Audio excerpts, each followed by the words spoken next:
This watch was sent to me for the purpose of this review by Topper Jewelers. They are one of very few retailers selling this Frogman.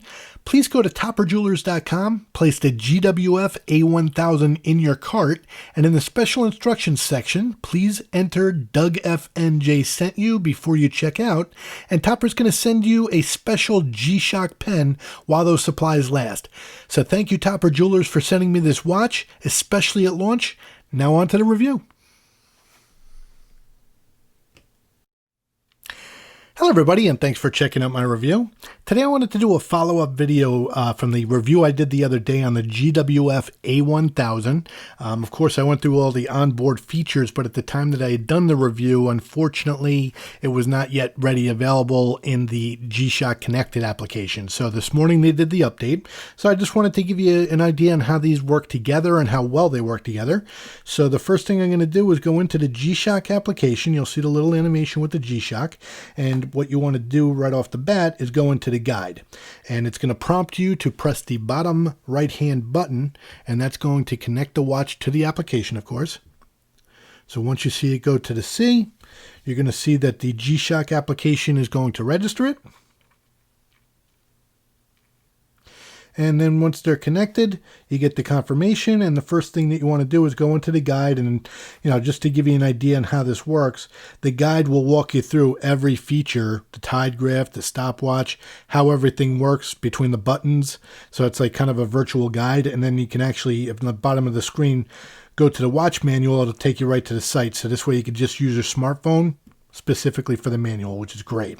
Next thing you could do is you can go in and view by objective. So if I want to do a dive recording, it gives me an idea visually how I'm going to get into the dive. If I want to go into the tide graph mode, it's also going to help me do that as well. And then, of course, you're going to use the application to be able to set the tide settings.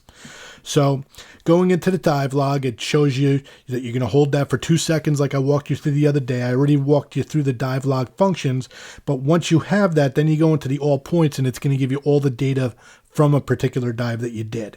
So they work really well hand in hand.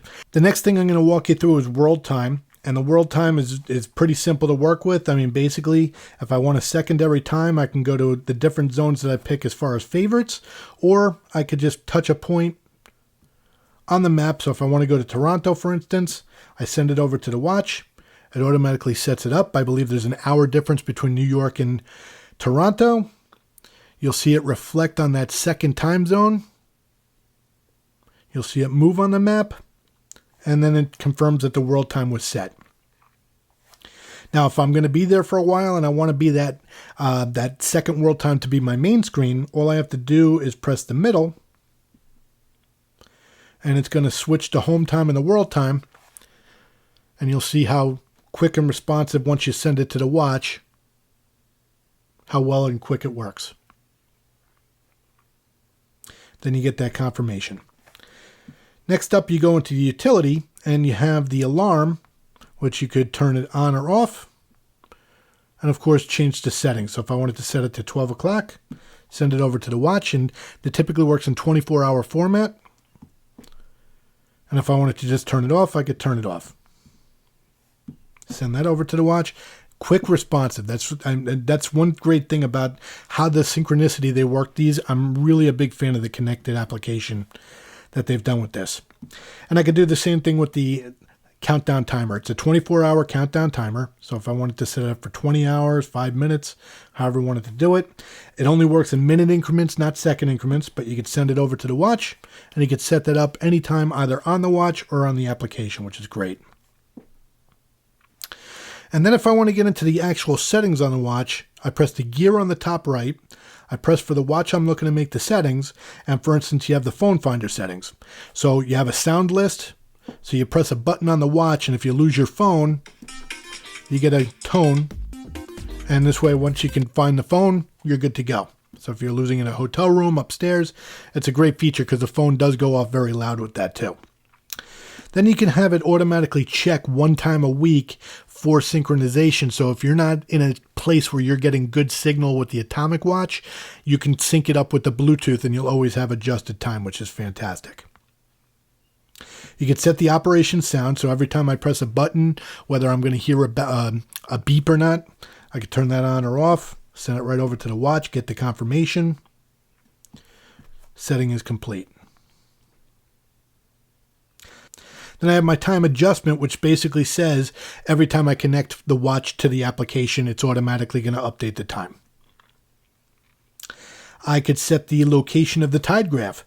So if I'm going on vacation and I have 6 different locations that I could set, so for instance, if I want to go into Leonardo, this is automatically going to set it over to the watch. So this way, when I get to that location, I can update the setting. I can update the high tide using a mapping software, or I could go in and use a website, update the information, and I'm going to have that daily on my wrist on demand, which is great. So to do it, you could just press the plus button here. You can back it off. So if I'm going to the Highlands, for instance, it automatically checks that section on the map. I could just type in Highlands.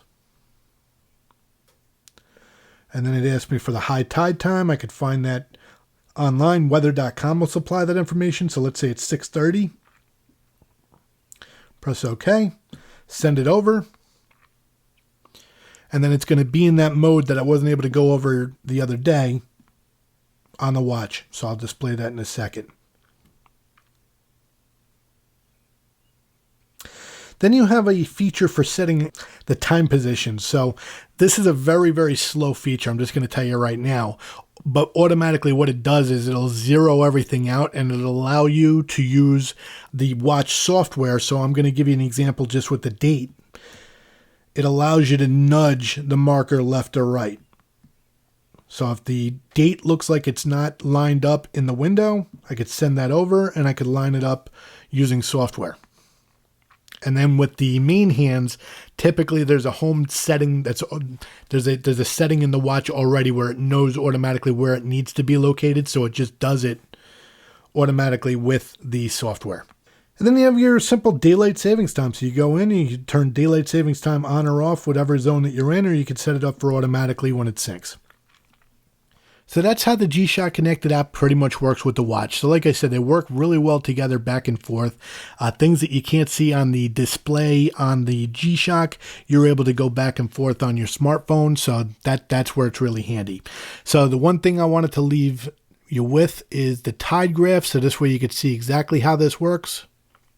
So what you do is on the first mode, you go to the tide graph. It confirms the setting that you had in there. I believe I had it for the Highlands, New Jersey, and you'll see that the arrow moves to the point of the day that the tide would be. So that is how it works. I want to thank you very much for watching. If you liked the video, please press like. If you really like it, please subscribe and hit the bell for future notifications. Once again, Topper Jewelers has these in stock right now. If you want to get an extra pen while supplies last, just put my name in as DougFNJ referred me, as I did in the video on the front. I really appreciate that. I want to thank you very much for your support. You can also find me at Twitter at DougFNJ, and a great website for a lot of great information. Feel free to check out watchuseek.com. Leave comments below. Thank you so much again for your support, and you have a fantastic day. Thanks.